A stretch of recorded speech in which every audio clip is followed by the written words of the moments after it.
3 வயசு மேல்பட்ட குழந்தைங்களுக்காக இந்த வீடியோ மேக் பண்ணியிருக்கேன். என்னோட குழந்தையோட சேர்ந்து நீங்களும் லேர்னிங் ஆக்டிவிட்டீஸ் கற்றுக்கலாம். இன்றைக்கி லேர்னிங் ஆக்டிவிட்டி சீரீஸில் எந்தெந்த அனிமல் வந்து தண்ணியில் இருக்கும், எந்தெந்த அனிமல்ஸ் வந்து தண்ணியில் இருக்காது அப்படின்னு பார்க்க போகிறோம். தண்ணியில் இருக்கிற அனிமல்ஸ் வந்து சர்க்கிள் பண்ணணும்.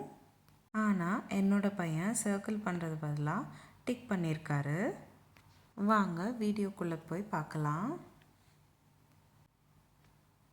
இப்போ பார்த்தீங்கன்னா fish, bird, starfish, octopus, snail, silverfish இந்த மாதிரி 6 வகை பொம்மை இருக்குது. ஸோ இந்த பொம்மையிலேருந்து என் பையன் வந்து கரெக்டாக கண்டுபிடிக்கணும் எதெல்லாம் வந்து தண்ணியில் இருக்கும், எதெல்லாம் தண்ணியில் இருக்காதுன்னு.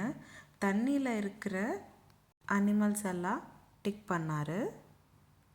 எந்தெந்த அனிமல்ஸ் தண்ணியில் இல்லையோ அதுக்கெல்லாம் ராங் சிம்பிள் போட்டார்.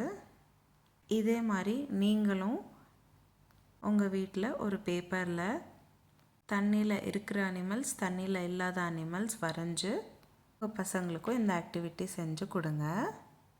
கண்டிப்பாக லைக் பண்ணுவாங்க அவங்க. உங்களுக்கு இந்த வீடியோ பிடிச்சிருந்தால் லைக் பண்ணுங்கள், ஷேர் பண்ணுங்கள். டெய்லி இந்த மாதிரி ஒரு பிள்ளைங்களுக்கு சம்மந்தப்பட்ட ஆக்டிவிட்டீஸ் டெய்லி பார்க்குறதுக்கு என்னோடய சேனல் சப்ஸ்கிரைப் பண்ணிக்கோங்க. மீண்டும் சந்திப்போம் கிட்ஸ் ஆக்டிவிட்டீஸுடன். தேங்க்யூ.